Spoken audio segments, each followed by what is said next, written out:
মাদারীপুর সদর থানাধীন খোয়াসপুর এলাকায় দুই সহোদর ভাই এবং তাদের অপর এক চাচাতো ভাইকে রোজার মধ্যে মসজিদে কুপিয়ে হত্যার ঘটনাটি জনমনে, এলাকার মানুষের মধ্যে এবং দেশবাসীর মনে একটি ন্যক্কারজনক, ব্যাপক নেতিবাচক একটি সাড়া ফেলেছে।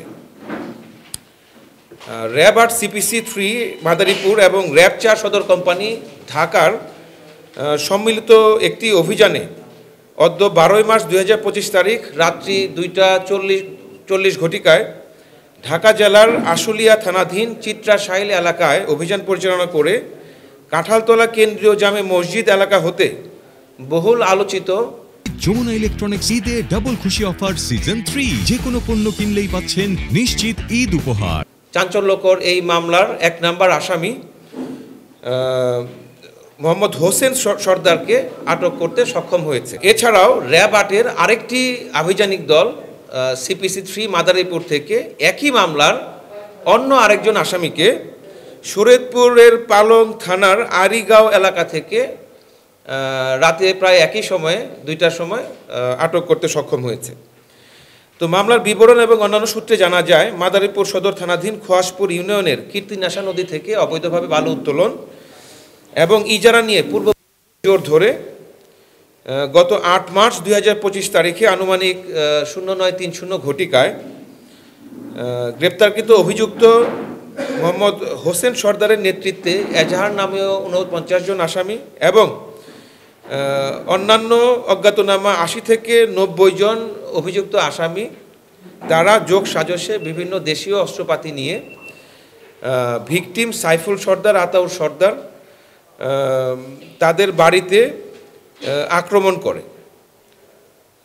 তো এই আক্রমণের প্রেক্ষিতে এই ভিকটিম সাইফুল সর্দার, আতাউর সর্দার, তাদের প্রতিবেশী চাচাতো ভাই পলাশ সর্দার এবং আরও বেশ কয়েকজন তারা প্রাণ বাঁচাতে সেখানকার স্থানীয় মসজিদ সেখানে গিয়ে আশ্রয় গ্রহণ করে সর্দার বাড়ি জামে মসজিদে।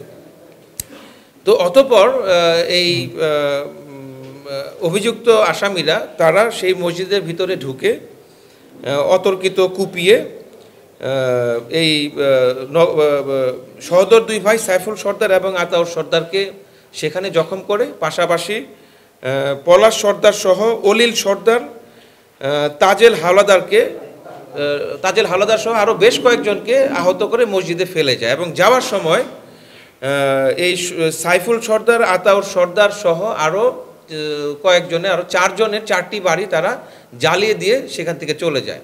পরবর্তীতে এলাকাবাসী তারা এই আহত তাদেরকে মসজিদ থেকে বের করে কাছাকাছি মাদারীপুর সদর হাসপাতালে নিয়ে যায় এবং কর্তব্যরত চিকিৎসক এই দুই ভাই সাইফুল সর্দার এবং আতাউর সর্দারকে মৃত বলে ঘোষণা করে এবং পরিস্থিতির অবনতি থাকায় অলিল সর্দার, পলাশ সর্দার এবং তাজেল হাওলাদারকে ঢাকা মেডিকেল কলেজ হাসপাতালে রেফার করা হয়। তো নিয়ে যাওয়ার পরে তৃতীয় ভিকটিম পলাশ সর্দার তিনিও ঢাকা মেডিকেল কলেজ হাসপাতালে মৃত্যুবরণ করেন। উক্ত এই ঘটনাটি এলাকায় ব্যাপক চাঞ্চল্যের সৃষ্টি করে। বিভিন্ন ইলেকট্রনিক মিডিয়া এটি বহুলভাবে সম্প্রচার করা হয়। এলাকার দেশের মানুষের মনে এটি একটি নেতিবাচক ছায়া ফেলে। তো এই ঘটনাটি আমাদের নজরে আসলে হত্যাকাণ্ডের সাথে সম্পৃক্তদের আইনের আওতায় নিয়ে আসার জন্য আমরা আমাদের গোয়েন্দা নজরদারি বৃদ্ধি করি। পরবর্তীতে আমরা আমাদের আধুনিক তথ্য প্রযুক্তির সহায়তায় এই আসামিদের অবস্থান শনাক্ত করি। তারা ঢাকার আশুলিয়াতে আছে এই 1 নম্বর আসামি এবং পরবর্তীতে র্যাব ৪ তাদের সহায়তায় আমরা ঢাকার আশুলিয়া থেকে গতকাল রাত 2:40 সময় এই 1 নম্বর আসামিকে আমরা আটক করতে সক্ষম হই। গ্রেপ্তারকৃত অন্য একজন আসামি যাকে মাদারীপুর থেকে গ্রেপ্তার করা হয়েছে,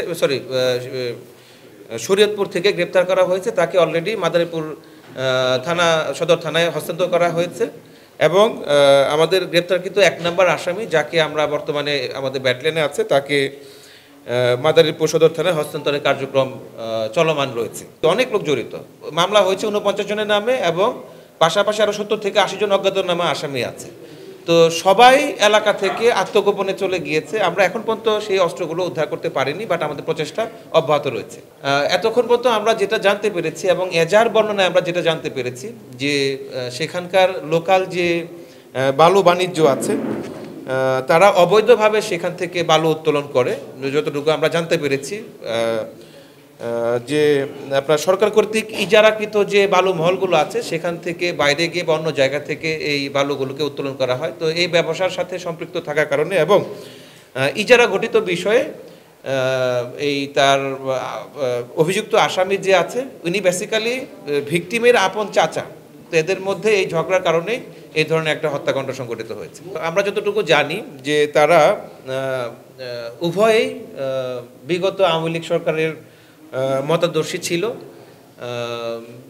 এটা আপনার প্রথম উত্তর। আর দ্বিতীয়ত যে মাথা ছাড়া যে লাশটির কথা বলছেন, হ্যাঁ এটিও শরীয়তপুরের মাদারীপুরের পাশাপাশি শরীয়তপুরে একটা স্কুল ঘরে একটা আসামির মাথাবিহীন একটা লাশ পাওয়া যায়। তো সেই অভিযুক্ত যিনি তাকেও আমরা 24 ঘন্টার মধ্যে ধরতে সক্ষম হই। ওটি একটি আলাদা ঘটনা ছিল আর এটি একটি আলাদা ঘটনা। সবাইকে ধরার কার্যক্রম চলমান আছে। অলরেডি গতকাল রাতে আমরা 2 জনকে ধরেছি, একজনকে ঢাকা থেকে আরেকজনকে শরীয়তপুর থেকে, এবং আমাদের প্রচেষ্টা অব্যাহত রয়েছে। ইনশাআল্লাহ আমরা খুব স্বল্প সময়ের মধ্যে সবাইকে আইনের আওতায় নিয়ে আসতে সক্ষম হব।